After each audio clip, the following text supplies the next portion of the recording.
Assalamualaikum warahmatullahi wabarakatuh. Perkenalkan, nama saya Jepun Akbar Junior. Di sini saya akan mereaction dan memberi tanggapan dari podcast Coki Pardede dan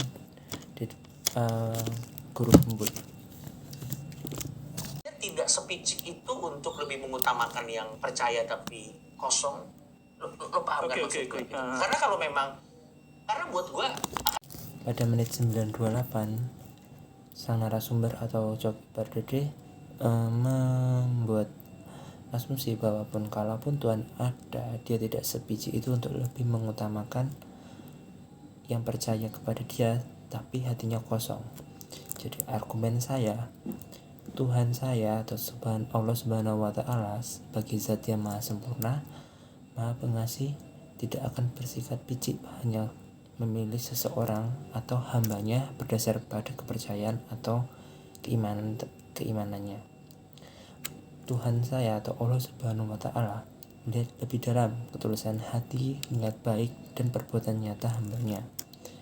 Hakikat pada agama merupakan kasih tulus kepada hambanya dan menjadi lebih baik, tidak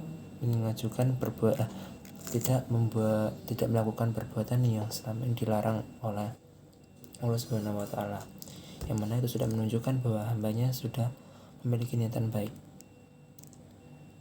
dan bukan sekedar keyakinan yang kosong. karena apa? Itu semua hanya kemungkinan, tapi kemungkinan yang teredukasi gitu, teori lah itu. Dan justru karena ini adalah berupa kemungkinan, bukan sebuah doktrin, itu dia. Maka itu lebih masuk akal. Itu malah buat gue jadi masuk akal. Kenapa? Karena buat gue sesuatu yang disampaikan secara dogmatis dan tidak ada lagi selain ini, itu gue sulit menerima itu. Tapi kalau ini adalah kemungkinan dari banyak kemungkinan lain, gue malah lebih suka dengan hal seperti itu. Jadi pada menit 4.54 di situ narasumber atau Coki Pardede mengatakan bahwasannya dia tidak suka atau tidak setuju dengan kemungkinan dan juga doktrin dari beberapa agama.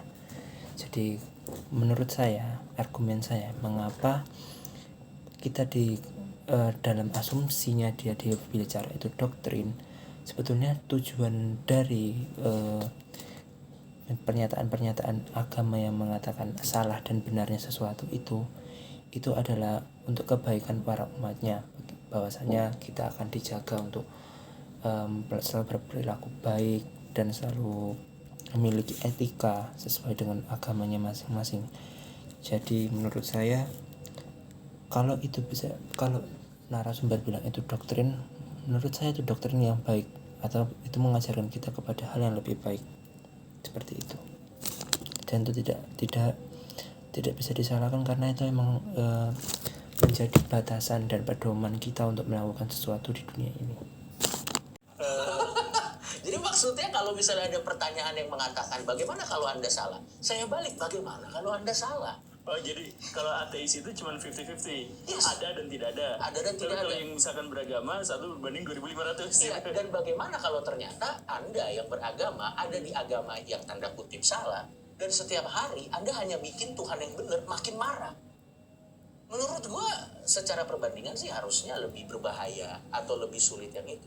Atau yang kedua jawabannya, menurut gue kalau memang Tuhan ada seperti yang digambar.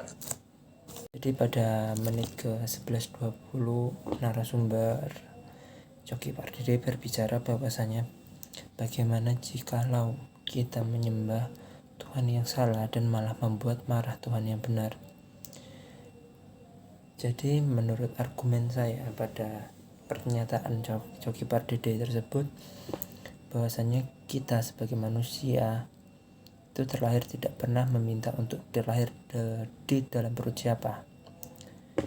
Jadi menurut saya itu emang sudah takdirnya, dan kita harus bisa mempelajari lah, setidaknya kita harus tahu ya, dengan kita memiliki agama atau dengan kita mempercayai Tuhan, kita bisa tahu batasan-batasan dalam kehidupan, atau setidaknya kita bisa membuat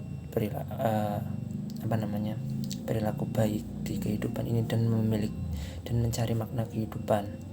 Sedangkan kalau kita dalam tanda kutip ateis, kita pasti akan bisa dibilang ya, kalau saya bingung sih, karena kalau misalnya saya sebagai ateis, maaf, saya bingung harus doa kepada siapa, begitu kalau itu saya.